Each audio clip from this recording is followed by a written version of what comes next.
Welcome to the March edition of Table Talk. It's so good to have you here. Table Talk is powered by our friends over at Classic Interiors. So go give them a visit because they have tables that will be perfect for you to gather your friends and family and have your own important Table Talk conversations.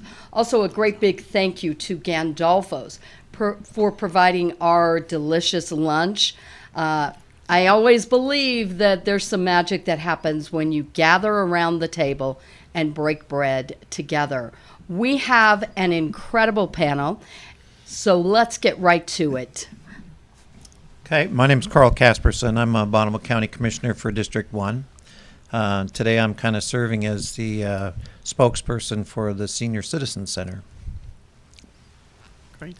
I'm Wayne Davis, and I'm a chaplain, a hospice chaplain with Enhabit Hospice here in eastern Idaho. So I'm representing the home health and hospice part of our industry as we seek to service the seniors in our community who need home health or hospice. I am Donovan Stokes. I currently serve or work at the Idaho Falls Family YMCA, and I am here to represent caregivers and what that means as we deal with aging parents. And I'm Kevin Horne. I'm the Director of Hearing Health, representing Hearing Connection here in the local area and throughout the greater Idaho Falls, eastern Idaho area. So. All right, well, thank you all for being here.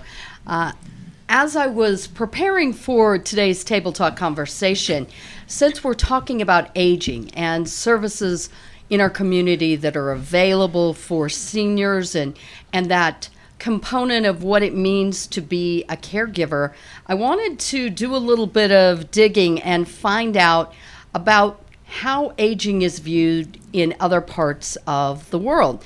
And it was really interesting because in Japan and South Korea and some Latin American countries, older people are revered as the keepers of wisdom. And in fact, in Japan, they have an Honor the Aged Day, and it's all about showing respect and gratitude for the elders and focusing on the concept that's really big in Japan, and that is active and intentional aging. And I thought that was really interesting. And then as I looked at what was being said about how aging is viewed in the U.S., it's often viewed as a loss of status. And as people stop working, maybe they begin to feel a little alienated, and there are a lot of things that play into that.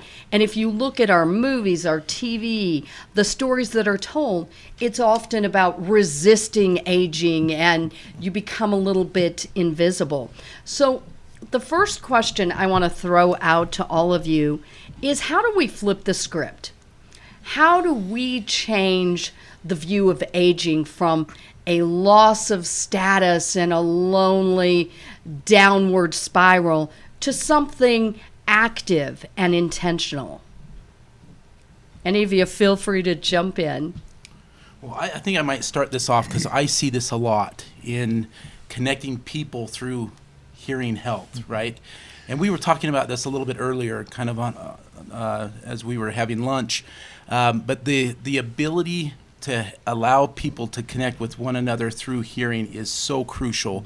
And I see patients all the time that come in and they will tell me, well, how can I get more connected and more involved in with my loved ones, with the people that I connect with? They will start to pull back, and even to the level of depression, because they are embarrassed to you're having a group conversation and they're just not hearing, and the question is asked to them, well, what do you think, Mom, or what do you think, Dad?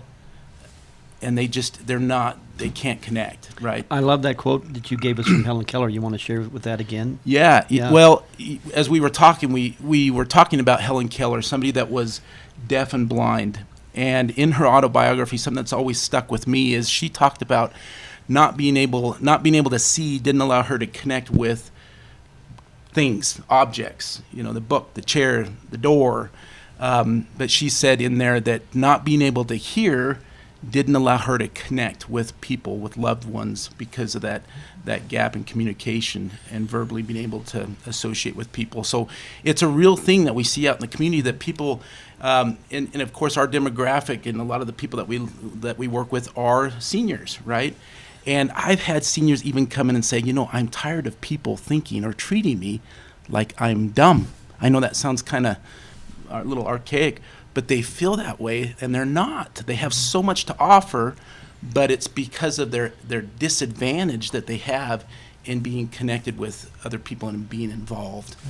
I'm Wayne Davis. I'm with Enhabit Hospice, and as I said earlier, and I really relate to this because it's affected my life.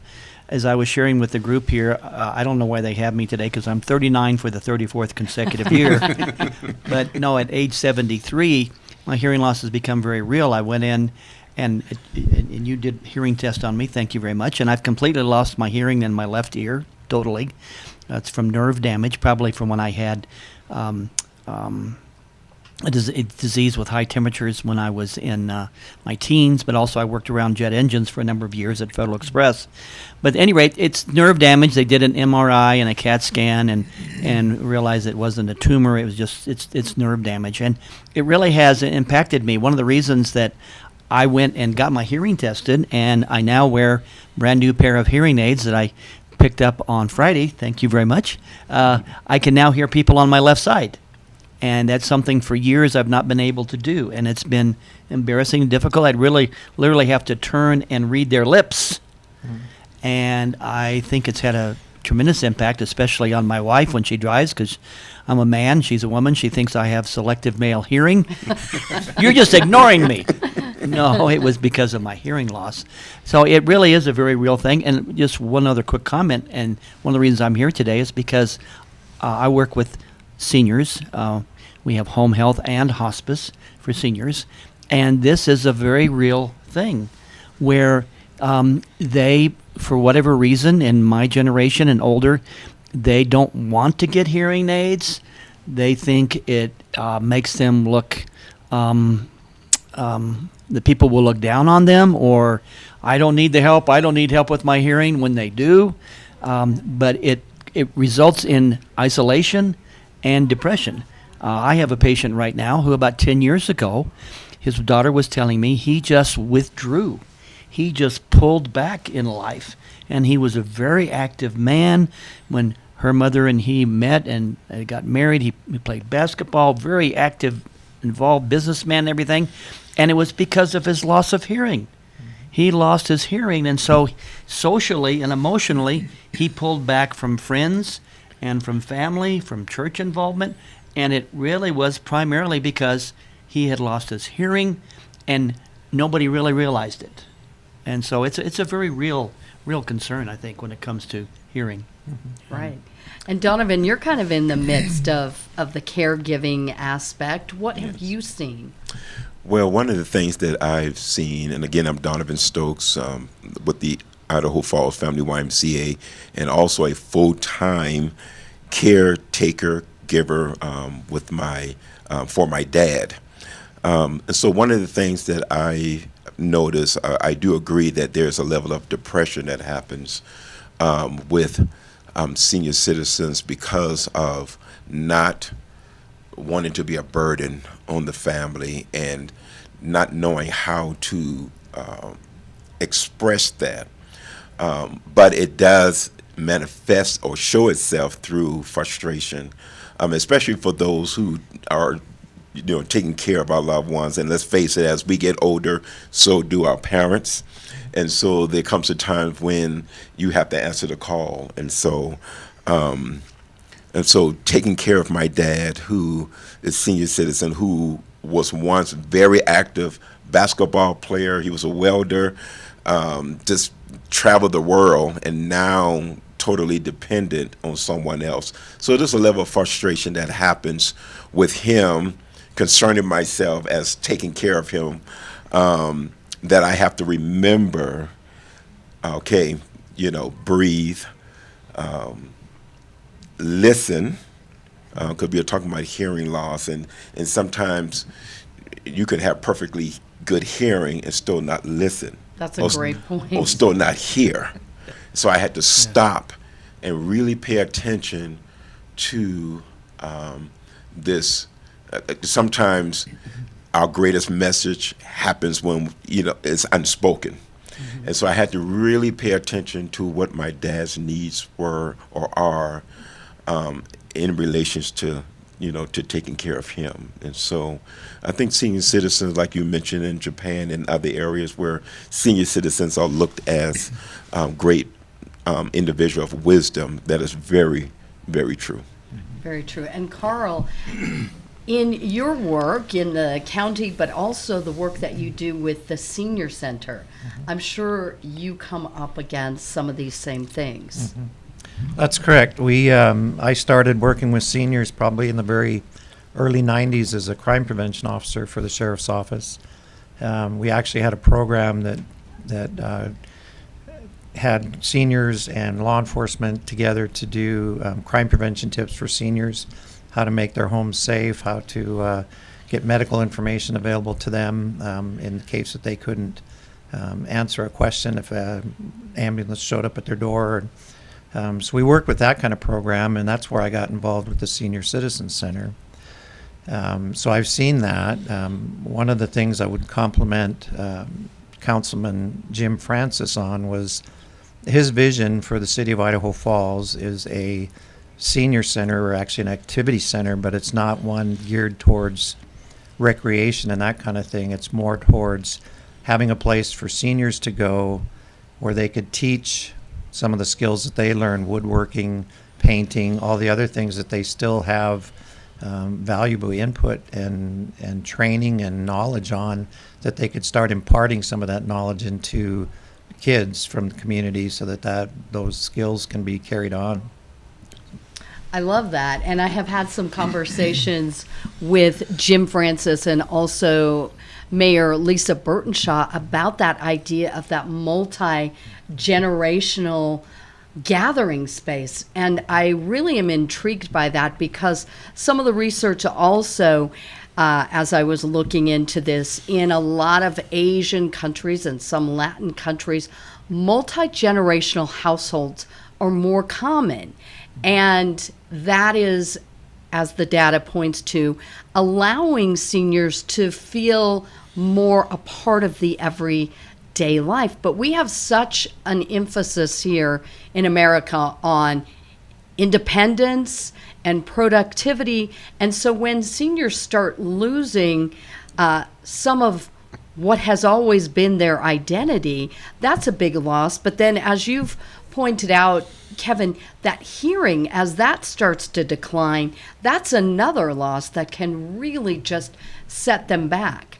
So how do we change that messaging a little bit? How do we flip the script? Well, I want to make two comments about that real quick. One is I want to talk a little bit about what we have today, and then I want to make a comment about flipping the script. Okay, awesome. Because of my work in home health and hospice, this is a growing industry, not only in our area in eastern Idaho, but all across the country where there is a growing senior adult population. For example, here in the eastern Idaho, we have approximately 15 adult and assisted living centers.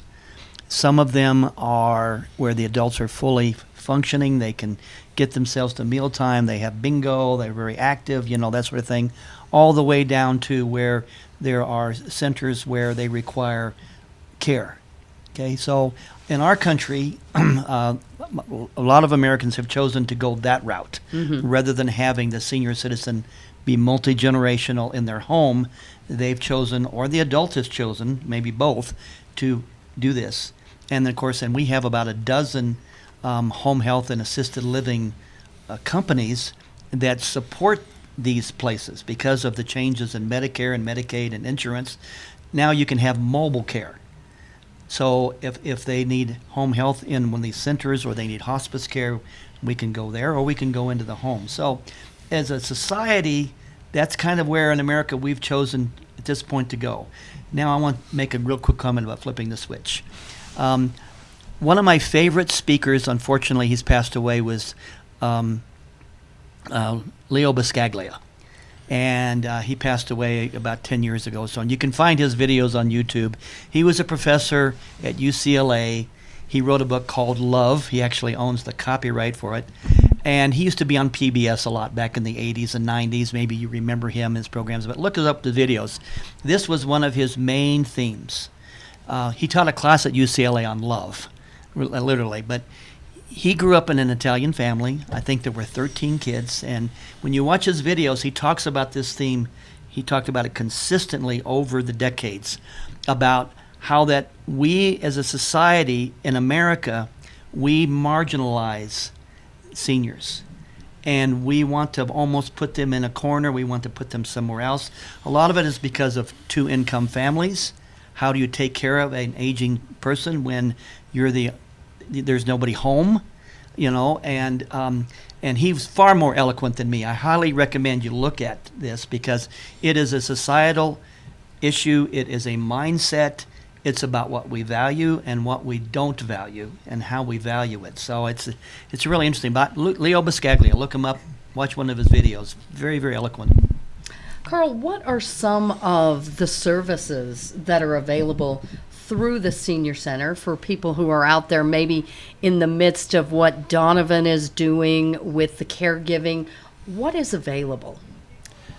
Well, there's several things. If the seniors are still mobile or have the ability to get around, we have programs all day long at the senior center Monday through Friday, including bingo games on Wednesday morning and then Friday evening and Saturday evening. And we get a good crowd for that all the time. The other thing is we have our Meals on Wheels program that goes out to shut-ins, most of which are seniors.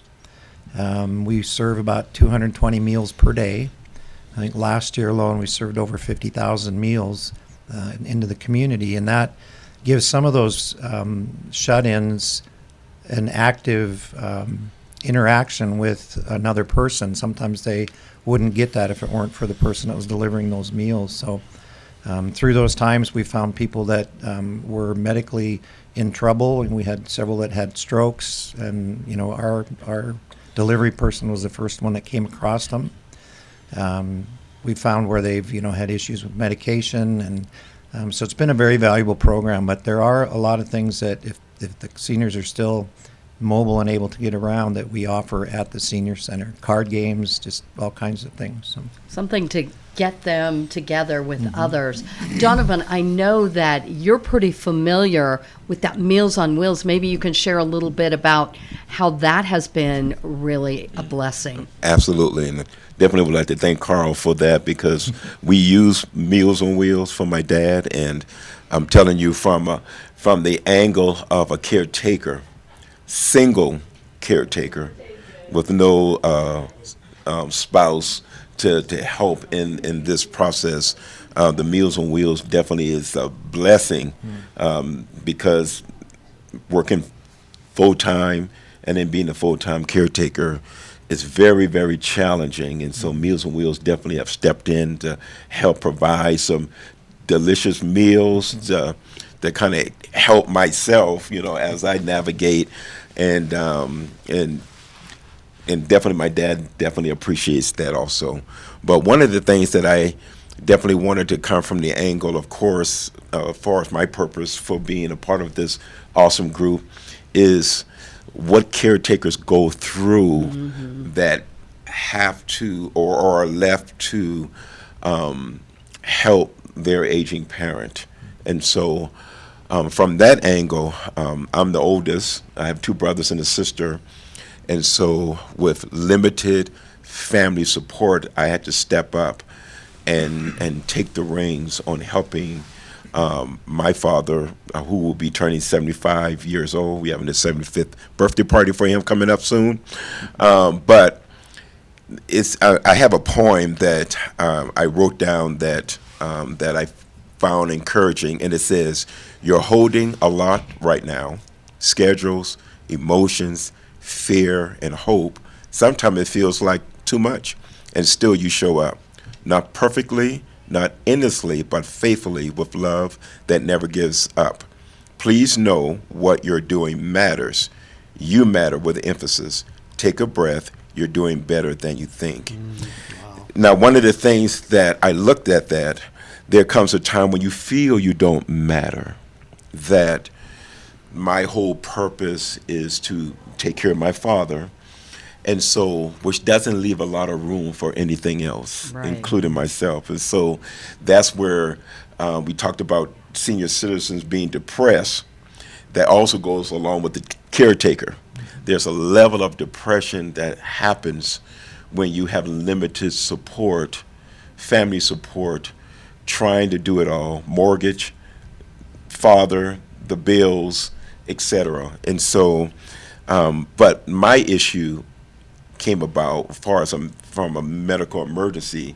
I found myself in the hospital because of trying to deal with all of the pressures of trying to take care of father. And I just want to give a shout out to HEI, Hospice of Eastern Idaho. They're doing a great job coming in and helping my dad. But I suffered with anxieties, and I never had that before. And I thought I was having a stroke.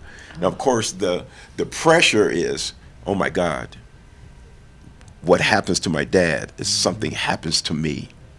We don't have any family here. So that created a lot of pressure. And the doctor just says, you're fine.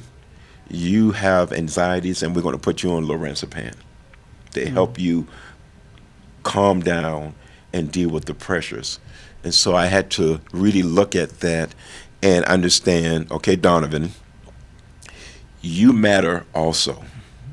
Because sometimes we get lost in, I have to take care. I'm not important. What's important is you. And I didn't need to make sure you're clean. I need to make sure you have food. I need to make sure that you're well-being. But what happens that there's a decline, or depression can set in, loneliness can set in when you're trying to do it all. But when I understood that I matter also in this, and it's not selfish to include myself in this, because I felt guilty. It's like, take a vacation. What? You got your dad. What are you thinking? You're selfish, But I had to learn that, okay, in order to be there for my dad, I had to really include myself in this caretaking, because there comes a time when the caretaker will need a caretaker. Right. Yeah. And so, but I'm grateful for Meals on Wheels and Hospice coming in and really helping myself, being a single person, trying to take care of a dad who is totally dependent. Yeah. And so, I love that poem, by the way, that Donovan, you wrote. Beautiful. I think you should send it into Reader's Digest. It's a beautiful, beautiful point, man. I read this scripture. It said, comfort others with the same comfort with which you've been comforted. So I'm glad that you have this platform today to share with caretakers, because there's so many caretakers. In my business as a hospice chaplain, I'm not only there for the patient, but I'm there for the caretaker as much as they'll let me. I just visited the other day with a lady who's been taking care of her mother for 10 years. She finally, there's nothing else that medical science can do for her. And so the doctor has written an order, and she qualifies for hospice care. And by the way, let me say something about hospice real quick.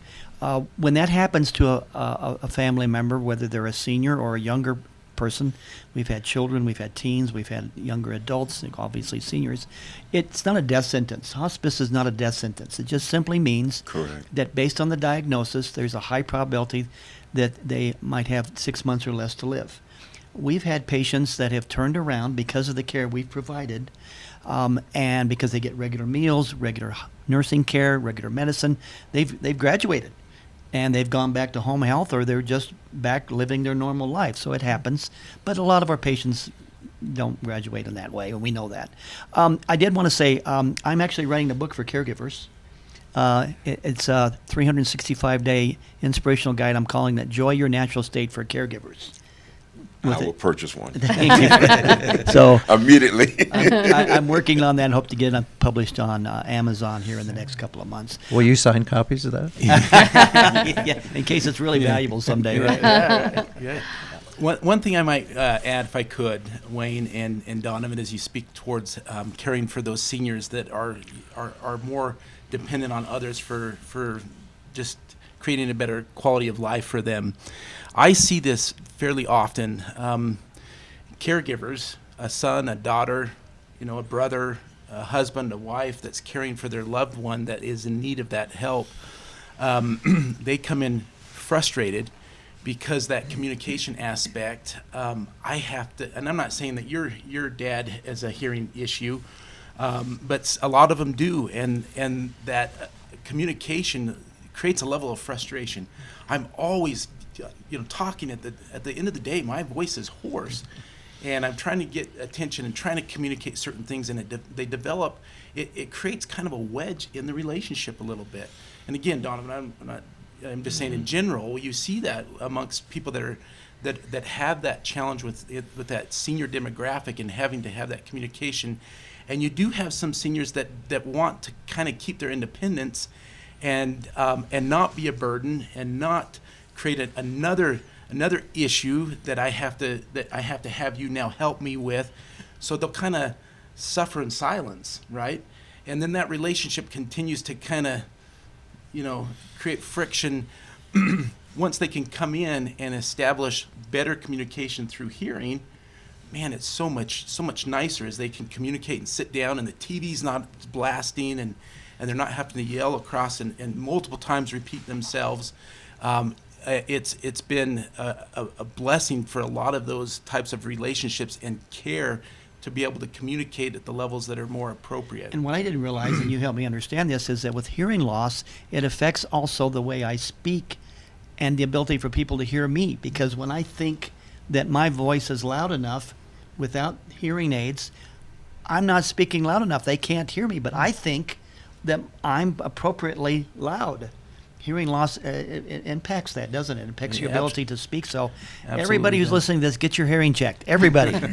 One other thing I just might add, you think, okay, when I get to the stage in life that I need help with my hearing, my grandpa, my uncle, it's that next stage. I'm there, right? And it's that denial, right? I really do need hearing devices. One thing that might lead people to believe or see the importance of catching the hearing loss sooner rather than later, and I'll just touch on this briefly.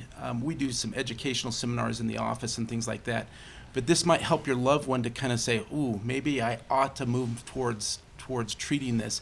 But the ear and the brain, they're inherently connected, and they work together to create sound, right? If you have an auditory decline in the inner ear and you're not producing the signaling that needs to get to the brain and allow the brain to process or grab hold of the synapses and process that signaling, if that's not taking place at the appropriate levels, the brain begins to atrophy. And the studies have found that a hearing loss going untreated is the number one variable that can contribute to cognitive decline down the road, and it's something that we can't foresee and plan for because it happens kind of behind the scenes. And then once we start to recognize it, it's too late. So catching the hearing loss sooner and making sure that we're stimulating the auditory cortex of the brain will be more preventative. And so down the road, when that loved one's in their 80s, mid 80s, they're connected ear to brain, and they're not suffering from those more concerning health issues like memory loss, Alzheimer's, dementia, those types of things. And I had scarlet fever when I was 14, and I had a 106-degree temperature. So the doctors think that's probably where my main hearing loss happened. And my parents weren't aware. There wasn't in 1967, there wasn't the awareness there is today. So if you have a family member that's had a disease like that, an illness, and they've had extremely high temperatures, they really should have their hearing tested because they could be suffering from hearing loss and not even realize it. I didn't realize it. I just adapted as a teenager, and I think it's affected my adult life. Also, if you work around high-pitched noises, in a manufacturing center or jet engines like I did, again. I did want to shift the conversation just a little bit, and I want to talk a little bit about why hospice organizations have started hiring chaplains and why spiritual care is a part of this. Sure. Medicare pays for this, by the way. If you are in hospice, Medicare will pay for a chaplain to come in. And Medicaid and insurance companies. And so why has this developed over the years? While Medicare, this is not in their literature, what I tell my patients is what C.S. Lewis said. He said, we're not physical beings having a spiritual experience. We're spiritual beings having a physical experience.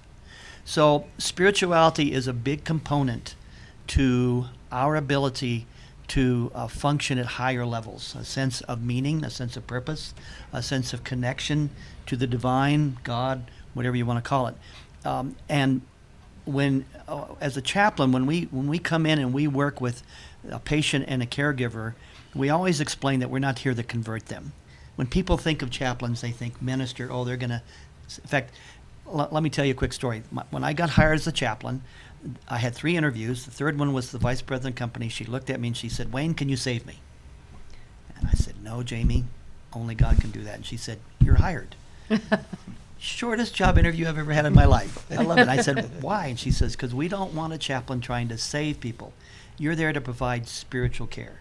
It can be conversation. It can be compassionate care. It can be helping people with their life story. I had one lady tell me, I'm a heathen. Well, how can I help you? Well, you can help me write my life story so I can leave it for my family. Spirituality is an important component for anybody's health, but especially for seniors as they face, in our case, death. It's coming. They could outlive me, who knows. But I think it's important to realize that when we're dealing with our senior population, that having these conversations about what is meaningful to you now in your life, what's important to you, what about spirituality, what does death look like to you, and how can we provide spiritual support for them, at that time in their life. Great point. Sometimes we avoid those difficult conversations, but if we want to make progress, we have to get comfortable with the uncomfortable. Karl, I'd love to bring you in. As you've kind of listened to Wayne and Donovan and Kevin talk about some of these things, what have you seen over the years working with seniors and at the Senior Citizen Center that might kind of fit in with this trend that we're talking about? A couple of things. Personal observation from both of you guys talking. My father passed away at the age of 89 in 2020. And for the last 10 years of his life, we saw that decline due to hearing initially, and then not so much dementia, but just forgetfulness. He hesitated to get into a conversation because he couldn't remember a word or a name, and then he would get mad. And I would try and call and talk to him and wish him happy birthday, wish him happy Father's Day, and he would immediately hand the phone to my mom because he couldn't hear, even with hearing That's what aids. my dad did. Here, let me put your mom on the phone. But we've also seen seniors, at the senior center that one gentleman was 95 when he finally decided he'd had enough of volunteering for the senior center. And so I think being active has a huge play in that. And again, being able to associate with other people, whether it's other people their age or kids that are, grandkids, great-grandkids, whatever it is that keeps them involved and sharp and mentally, I think, has got a huge impact on their quality of life towards the end. So. And I bet you see that a lot. Those interactions have to be really powerful. Yes, yeah, and they are. To watch them, you see some seniors that are a little bit grumpy. They don't like having their that who moved my cheese thing kind of thing. But at the same time, you see ones that are pretty forgiving and graceful towards others when they recognize that person's got a little bit of a disability. So I wanted to make a quick comment while I have the stage real quick about caregivers and about support. I think there's a lot of grief support groups that are around the country. Churches, we have one at our business for people, and you don't have to be in hospice to attend. Grief doesn't start when the elderly parent dies. if they are declining and you can see that it's coming for the loved one. My mother was in hospice. That's one of the reasons why I'm doing what I'm doing. And she had ovarian cancer, and as she went through chemo, and then she stopped the chemo, and as we could see that we were losing her, I started grieving. It's just a part of it. And so a lot of times people will wait to go to some kind of grief support group or counseling after the loved one's died. Get on the front end of it, because it's already going. Donovan, you said so eloquently about the grief, not only the mental and emotional and financial and spiritual pressures you feel, but you're already starting to deal with some grief. Is that, I don't want to put words in your mouth, but would you say that's probably correct? That is correct, and I can speak on that. I have a great hospice team who really stepped in to really supply the support that I need. And one thing I wanted to say about our chaplain, her name is Alice. When she came in to speak with my dad, she said, well, before I do that, let's have a conversation. Where are you?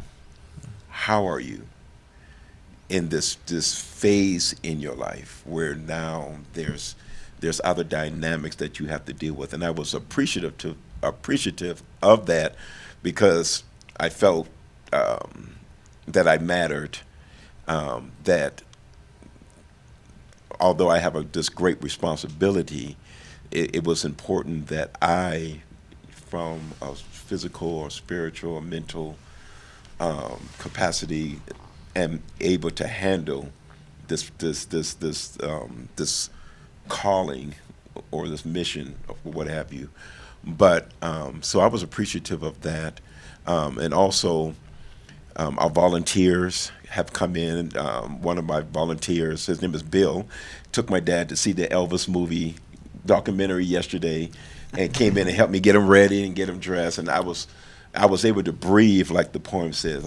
I was able to take a breath and said, I'm so grateful to have this support concerning taking care of my dad. He's turning 75, and we have there was a moment in our lives where we did not speak at all. Matter of fact, I didn't know where he was, and then now I'm given this gift or this opportunity to share, to listen to his stories, and really build that reconnection that we didn't have when I was younger. And so I'm appreciative of that, and learning to not be so hard on myself. I'm not doing enough. I'm not doing enough. I'm not doing enough. I'm not doing enough. And listen to his frustration, because when he's frustrated, I'm frustrated. Mm-hmm. Because then I walk away like, oh, I just lift my hands. I cannot do this anymore. But then I had to stop and listen and pay attention to his cry or his need to have independence, because I'm so used to being independent, and now I need help with my depends. Right. I need help getting I'm just being, I need help getting in the tub, on the toilet, or whatever the case may be. And this is hard for me, and I took it personal. And I was like, I'm not good. I'm not a good kid. That's why he left when I was young. And and the list goes on and on and on. But then I had to stop and really pray and really reach out to my hospice team, the chaplain and the social worker. Her name is Melissa. She's been very helpful coming in and just saying. And for you to have somebody to talk to. Mm-hmm. Exactly. Process what you're thinking and what you're feeling. And to hear those words, how are you doing? Yeah. How are you doing? Mm-hmm. I appreciate, Donovan, you kind of being a little bit vulnerable here, a little bit your vulnerability, and just the idea when I hear from you is we're all people, right? And we all matter, right? And sometimes Jolyn touched on this earlier about kind of our culture, and here in America, you get to this certain stage or age in life, and the people themselves start to feel like I don't matter. I can't contribute. And I love this panel here because I think we have the same mindset, is we care about people and we care about seniors and we want them to feel like they matter. And going back to what Karl was saying in regards to as our loved ones, our seniors start to slip into that stage or that age, how can we help them to feel like they matter and that they can be part of life continually to help their well-being? We, as an outreach to the community, to help that communication gap as they start to lose their hearing, as Karl had mentioned, and that cognitive aspect and losing memory, and because it does take effect. We offer, as a complimentary courtesy to the community, free hearing evaluations for that initial evaluation, because that's sometimes what keeps people from, well, I'm on a fixed income. How am I going to be able to afford this? You know, it can be costly, but we have developed programs and situations to help most all people. We want people to matter, right? Yeah. And I feel that with this panel. One of the greatest things about my job is I get to go in and tell patients and caregivers that you are loved and you are not alone. Mm-hmm. I can't think of more powerful words in life. I've had people whose faces have just lit up because I told them, you are loved. And they are. And I think our society, we're reticent to use that word. Mm-hmm.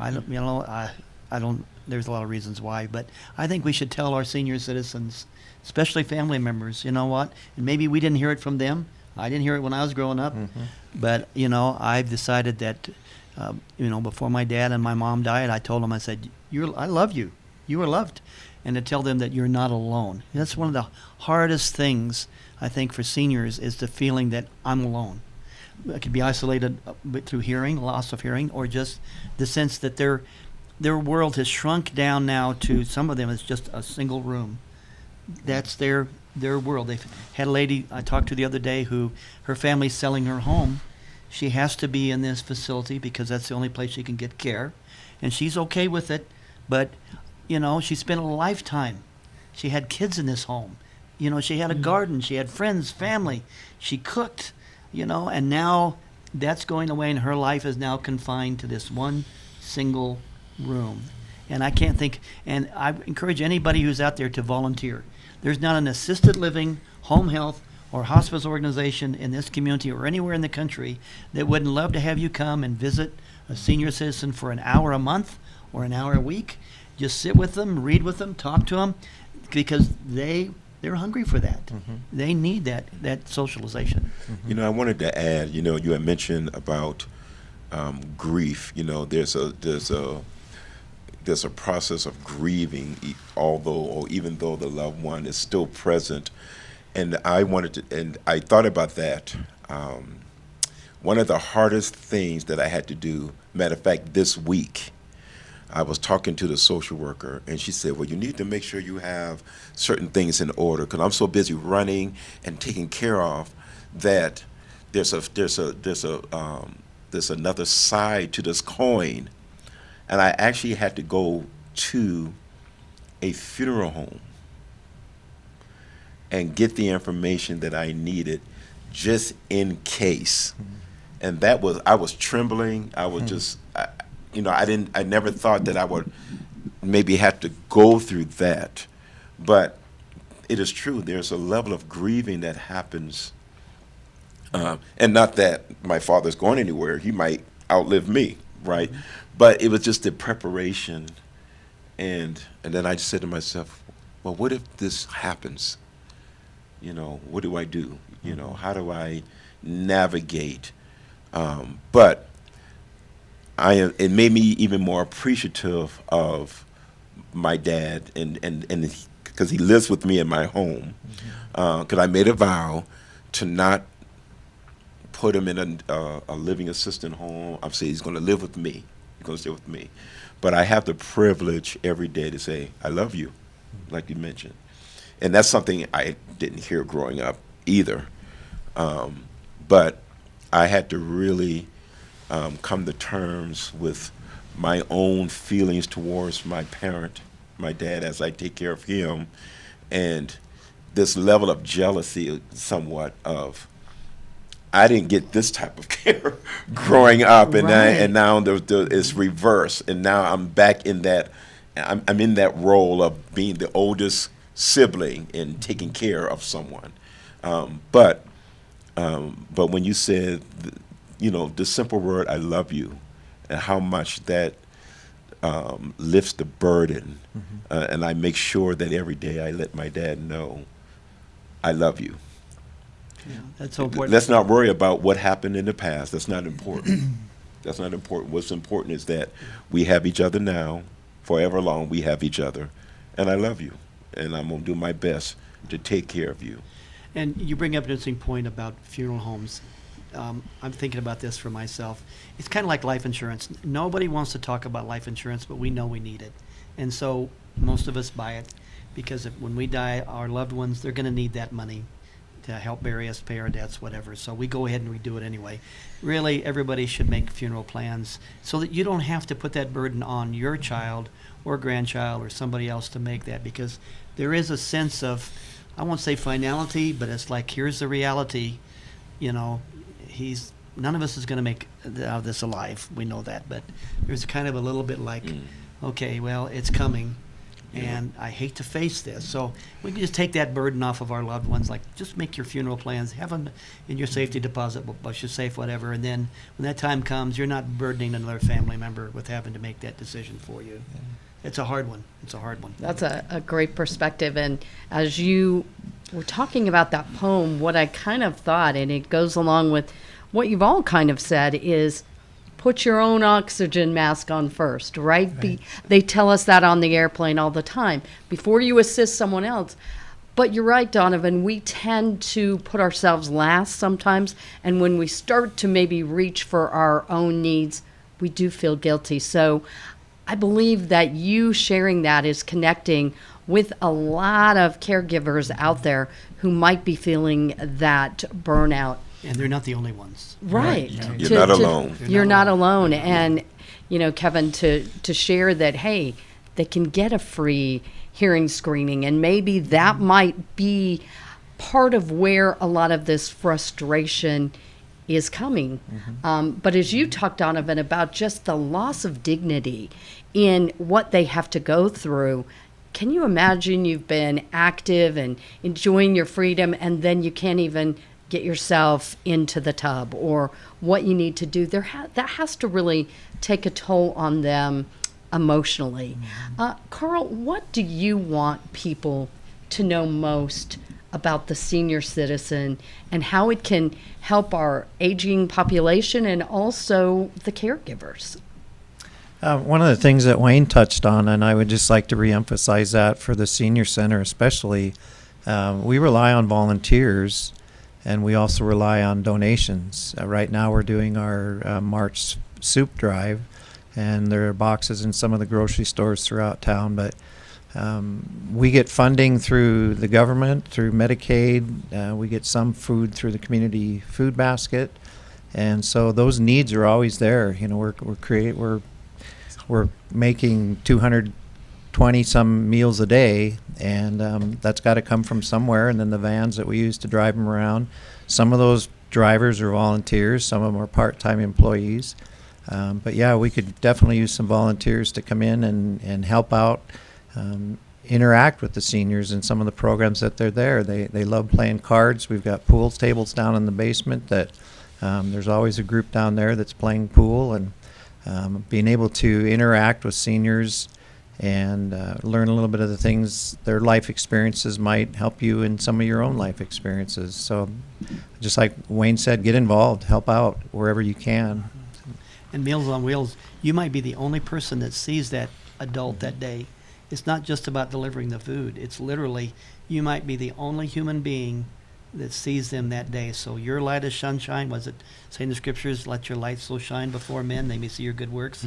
Let your light shine. If you go and deliver food, go in with a smile and it'll light them up. I love that. I love you brought up love. And Karl, what a great thing to remind us about the wisdom that they have to share. Donovan, any thoughts you have on all of this? Well, I wanted to ask Karl, are you seeing a lot of loved ones visiting those who are in the senior citizen home? I'm just curious about what type of interaction are they getting from family members? Well, it's actually a center. It's A where center, They go yes. to the seniors go to the center, so it's not a home. Oh, okay, Yeah. so they go there. They don't. It's not a place where they stay. Yeah, but They we just did visit. have people that would bring their parent, Okay. or one that brought his wife all the time to our board meetings. She was a board member for many years and couldn't drive herself, but her husband always brought her. And the daughter of this other guy that went till 95, so we have people coming in there like that.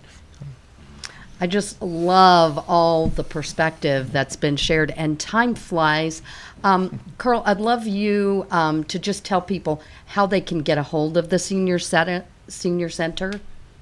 Okay, it's in the phone book. I wish I could remember the phone number. but just reach out directly. Reach out to the Idaho Falls Senior Citizen Center. It's located over by the Blue Room off of Rolandette, and it's open Monday through Friday from 8 to 3. And then we have, like I said, we have bingo games Friday night, Saturday night, and Wednesday morning. So We are all out of time. Any final thoughts you want to share? just appreciate the opportunity to come and talk about one of these, this topic. And it's been, it's something that I've been involved in for about 30 years now, and hope to continue doing that. So. All right, Wayne, any final thoughts? And Just that anybody's listening today, you are loved and you're not alone. thank you. Yeah. Such a powerful message. Donovan. I just wanted to say I appreciate this opportunity to share and get to meet great people who are helping our senior citizens within this community. Definitely people such as myself definitely need it. And if you're out there and you're a caretaker, just remember you are not alone. There are individuals in this community that will gladly step in and help you along the way. And Kevin, from the Hearing Connection, how can people take advantage of that free hearing screening? Yeah, oftentimes people think that that hearing loss requires it's costly, and we are wanting to outreach to the community, provide a way that people can get their hearing checked to see kind of where they're at, a good baseline, and that's a good start. And so we offer that free hearing evaluation for those people that are in need to just see where their hearing's at, and that's a good starting point. And then we can help educate them. You will find today with just the resources that are out there, a lot of confusing and conflicting information.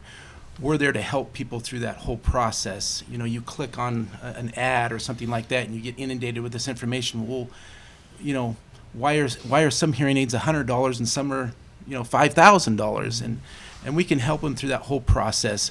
And we really do want to get connected with seniors, especially those that are kind of shut in. We are also reaching out to assisted living facilities.